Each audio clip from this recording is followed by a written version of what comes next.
बच्चों, चलिए प्रश्न को देखते हैं। तो दिया गया प्रश्न है कि निम्नलिखित में से कौन सी व्यवस्था उसके गुणों की व्याख्या सही ढंग से नहीं करती है। तो हमें क्या बोला गया है क्वेश्चन में कि हमें विकल्प में उसके गुण दिए गए हैं और उनकी व्याख्या दी गई है, और उनमें से हमें बताना है कि कौन सा जो विकल्प है वो हमारी व्यवस्था है वो उसके गुणों की सही व्याख्या नहीं करती है। तो विकल्प में हमें विद्युत ऋणात्मकता का क्रम दिया गया है, विकल्प बी में जो है वो इलेक्ट्रॉन बंधुता का क्रम दिया गया है, विकल्प सी में आबंध ऊर्जा का क्रम दिया गया है, और विकल्प डी में अपचयन शक्ति का क्रम दिया गया है। तो हमें बताना है कि इनमें से कौन सा सही व्याख्या नहीं करता है। तो सबसे पहले हम क्या लिखेंगे, मुख्य अवधारणा, मुख्य अवधारणा।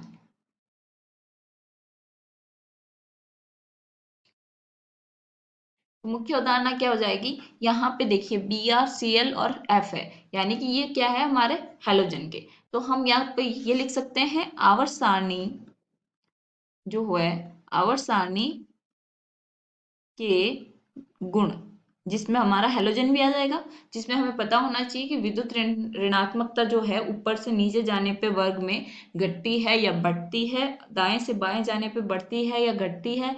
उसी तरह इलेक्ट्रॉनिक बंधुता किस प्रकार से परिवर्तित होती है, आबंध ऊर्जा व अपचयन शक्ति के। तो चलिए हम देखते हैं। तो सबसे पहले हम क्या देखेंगे, विद्युत ऋणात्मकता।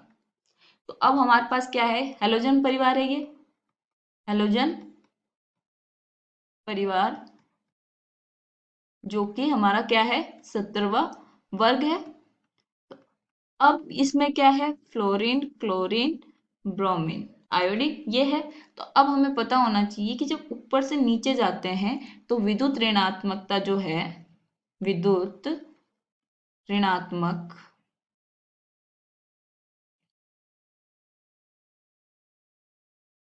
ऋणात्मकता जो है वो क्या होगी, कम होगी, क्योंकि हमें पता है सबसे ज्यादा अगर आवर्त सारणी में विद्युत ऋणता है वो किसकी है, फ्लोरीन। तो ऊपर से नीचे जाने पे विद्युत ऋणात्मकता का मान क्या होगा, कम होगा। तो इसका मतलब सबसे ज्यादा विद्युत ऋणात्मक जो इसका क्रम होगा वो क्या होगा, F2 की सबसे ज्यादा, फिर Cl2 की, फिर Br2 की, और फिर आयोडीन की, I2 की।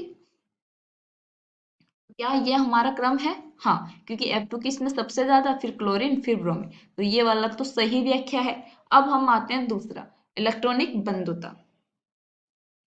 इलेक्ट्रॉनिक बंधुता क्या होती है, किसी भी जो तत्व है उसमें इलेक्ट्रॉन, बाहरी इलेक्ट्रॉन को बांध के रखने की क्षमता। जैसे कि यहाँ पे F है, इसका जो सामान्य अभिविन्यास होगा वो NH2P5 होगा, और अक्रिय गैस का जो अभिविन्यास होता है वो क्या होता है NH2P6। तो ये वाला अपना अष्टक पूर्ण करना चाहेगा यहाँ से, तो वो क्या करेगा, एक इलेक्ट्रॉन लेना चाहेगा। तो यहाँ पे जो फ्लोरीन है, F है, वो एक इलेक्ट्रॉन ग्रहण करके क्या बनाएगा, F-। उसी तरह से Cl एक इलेक्ट्रॉन ग्रहण करके क्या बनाएगा, Cl-। अब ये होती है इलेक्ट्रॉन बंधुता, किसी को भी इलेक्ट्रॉन बांध के रखने की क्षमता, ठीक है। लेकिन यहाँ पे जो फ्लोरीन है उसका आकार जो है, ये वाला आकार मैंने मान लिया ये फ्लोरीन है, पूरा ये वाला आकार है, और यहाँ पे ये जो Cl है वो इसका आकार ये है।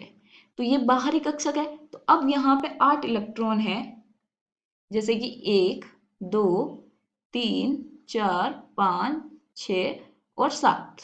तो ये 7 तो इसमें थे, फिर एक और आ गया इसमें, ये वाला 8। तो इसमें इलेक्ट्रॉन इलेक्ट्रॉन जो प्रतिकर्षण होगा, इलेक्ट्रॉन इलेक्ट्रॉन प्रतिकर्षण वो ज्यादा होगा, ज्यादा होगा Cl से, क्लोरीन से, क्योंकि यहाँ पे देखिए ये बाहरी कक्षक है तो इसमें क्या है, परिधि ज्यादा है इसकी। तो यहाँ पे अगर 1, 2, 3, 4, 5, 6 और 7, 7 है। अब 8 पर अगर इलेक्ट्रॉन आता भी है तो इसमें इतना प्रतिकर्षण नहीं होगा जितना हमारा फ्लोरीन में हो रहा है। तो इसमें क्या होगा कि सबसे अगर इलेक्ट्रॉन बंधुता बोलें, इलेक्ट्रॉन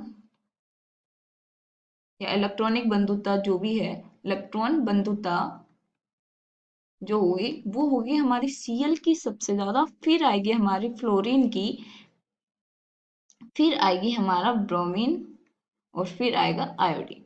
क्योंकि ये इलेक्ट्रॉन बंधुता किसकी ज्यादा होगी, जिसकी विद्युत ऋणता ज्यादा। लेकिन अब यहाँ पे क्या कर गया, इसका आकार भी आ गया, क्योंकि क्लोरीन का थोड़ा आकार ज्यादा है और फ्लोरीन का आकार छोटा है, तो इस वजह से इलेक्ट्रॉन इलेक्ट्रॉन प्रतिकर्षण की वजह से ये फ्लोरीन क्लोरीन से थोड़ा कम हो जाती है इलेक्ट्रॉन बंधुता।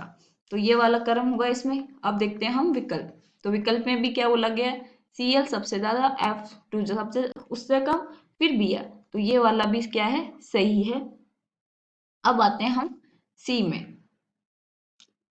तो आबंध ऊर्जा, तो आबंध ऊर्जा भी इलेक्ट्रॉनिक बंधुता के समानुपाती होती है। मतलब कि यहाँ पे जो आबंध ऊर्जा है,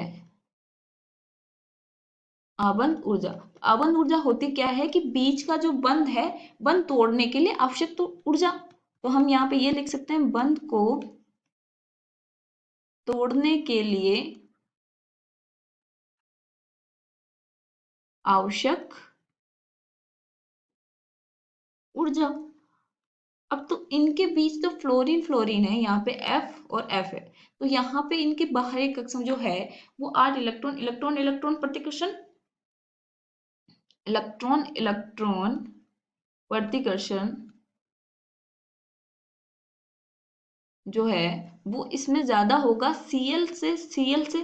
तो इसका मतलब कि यहाँ पे प्रतिकर्षण ज्यादा होगा, तो मुझे यहाँ ज्यादा ऊर्जा नहीं देनी है, क्योंकि वो प्रतिकर्षण की वजह से पहले से ही कमजोर है, तो कम ऊर्जा दूंगी तो ऑटोमेटिक टूट जाएगा। तो इसकी वजह से Cl क्या होता है, उसकी आबंध ऊर्जा भी ज्यादा होती है। तो ये समान ऐसे, ये वाला जो प्रक्रम है वही हमारा क्या होगा, आबंध ऊर्जा का होगा, आबंध ऊर्जा। तो वो भी यही होगा, Cl2 की सबसे ज्यादा, फिर F2 की, फिर Br2 की, और फिर I2 की। तो यहाँ पे विकल्प में क्या दिया गया है, F2 सबसे ज्यादा नहीं, तो ये वाला हो गया हमारा गलत। तो हमें यही ढूंढना था कि सही ढंग से व्याख्या नहीं करती है, तो वो विकल्प सी है। अब विकल्प डी क्या है, अपचयन शक्ति। अपचयन शक्ति किसकी ज्यादा होगी, हमें पता है कि हेलोजन में ऊपर से नीचे जाने पे ऑक्सीकारक जो क्षमता है वो बढ़ती है। तो यहाँ पे हम ये लिख सकते हैं कि ऑक्सीकारक क्षमता ऊपर से नीचे जाने पे क्या होगी, बढ़ती है। और अपचयन जो होगा, अपचयन इसका उल्टा होगा। अपचयन जो शक्ति होगी या क्षमता है वो क्या होगी, कम होगी। तो इसका मतलब जो क्रम होगा वो इसका वो होगा F2, फिर Cl2, फिर Br2, और फिर I2। तो यही दिया गया, F2 की सबसे ज्यादा, फिर Cl2, फिर Br2। तो ये वाला भी क्या है, सही व्याख्या है। तो हमारा जो सही व्याख्या नहीं करता है वो है विकल्प सी। आशा करती हूँ आपको समझ में आया होगा। धन्यवाद।